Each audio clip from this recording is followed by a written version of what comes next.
My name is Percy Shelley. Well, my whole life actually starts on one very, very wonderful day on August 4th, 1792, actually. I was born in Horsham, England. Well, my childhood was actually quite a downer. I was bullied for my scrawny and dainty appearance. So, you know what, let's fast forward. Let's say 18 years. That's about right where my life actually begins. Yes, my life actually changed in college. So I packed my bags and I actually moved. I moved to Oxford University, actually. It was a nice school. Very nice. But you know what? Classes weren't my priority. So I kind of had one downfall. I never went to any of my classes, not a single one of them. It just didn't seem relevant to me. There was one side effect, though, of not going to any of my classes, even though I knew the knowledge. I failed every single one of my classes. Instead of going to classes, I sat in my room and I wrote. That's all I did all day long, just sat and wrote and wrote. I did accomplish one thing while I was in school. I actually published my first novel. It was called Zastropsy.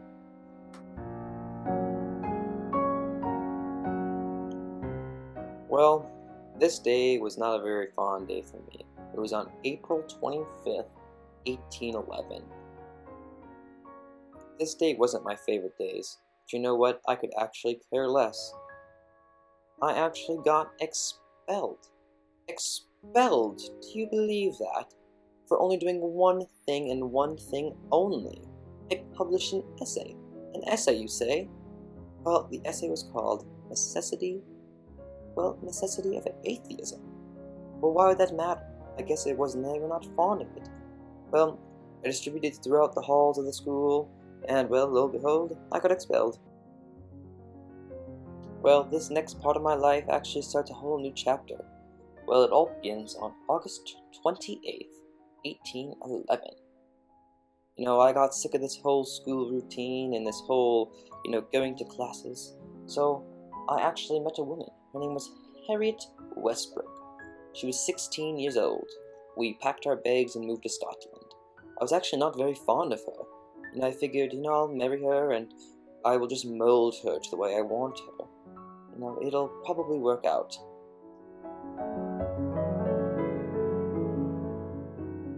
Well, I did get married. It's pretty small, not too big, not too large. Just a small wedding with me and Harriet.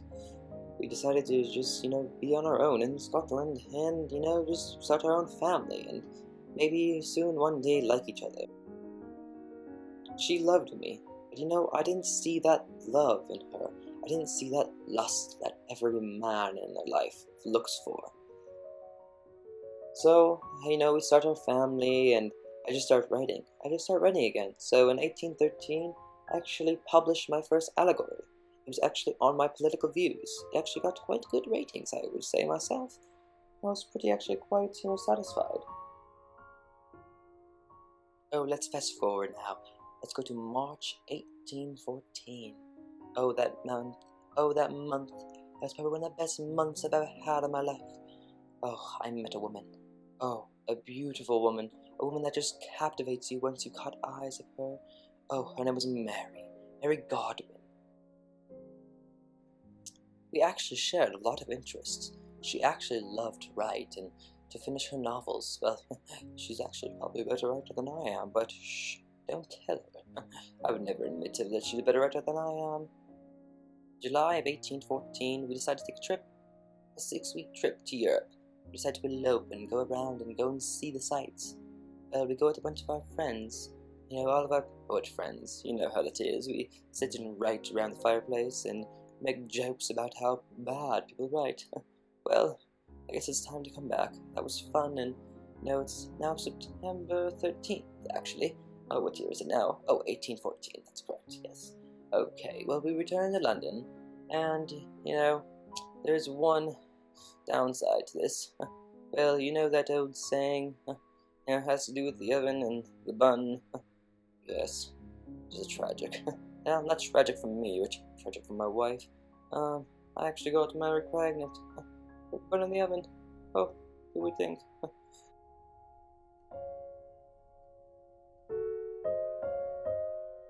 Well, let's just say that it actually didn't go quite as well as I planned. Well, she kicked me out. Of course, she kicked me out my own home, so I had to move in with Mary, which actually wasn't that bad of a deal anyways.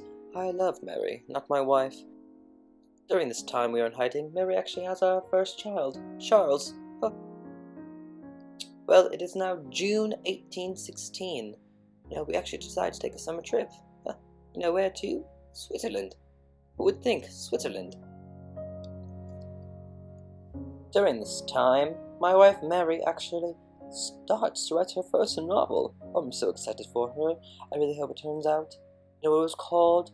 Oh, what was it called again? Oh yes, but the green guy. Frankenstein. Oh, just that name just makes you get shivers in your bones. Just makes you want to quiver. Oh, it was such an amazing book. I read it over and over again. Well, now it's December. December of 1816. We returned back and I found out that my wife actually committed suicide. It is saddening. She was quite a very actually good woman. Well, a lost soul, and at least she will be in peace in heaven. Well, now it is 1817. I actually start one of my very favorite poems. It's actually called Ozymandias. Oh, that name, it's about a king. Oh, I will go into explanation later. I don't want to bore you now with that very complicated poem.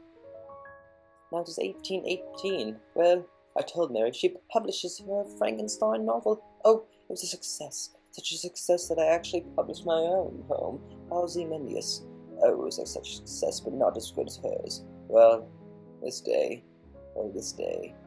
it's July 8th, 1822.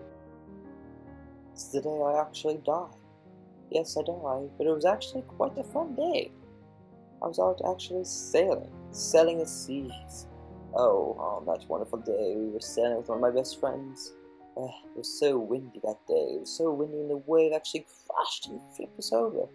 I drowned, and I had a concussion, and you know how that goes. I died.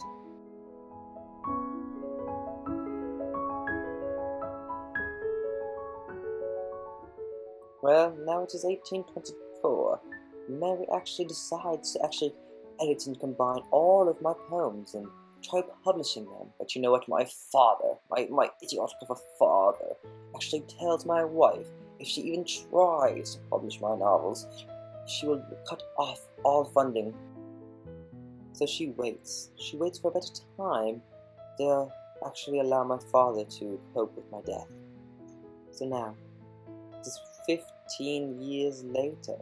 15 years later. That's long. What the heck? So, she does it. She publishes my novels. Oh, she's a wonderful woman. It actually becomes one of the #1 sellers. Well, after all of this, my life is actually done. All over with. Well, it was actually quite a wonderful life, full of fun, tragedy, wonderful memories. Well, that is it. My life is now told, and you can do with it what you want. Well, thank you for listening.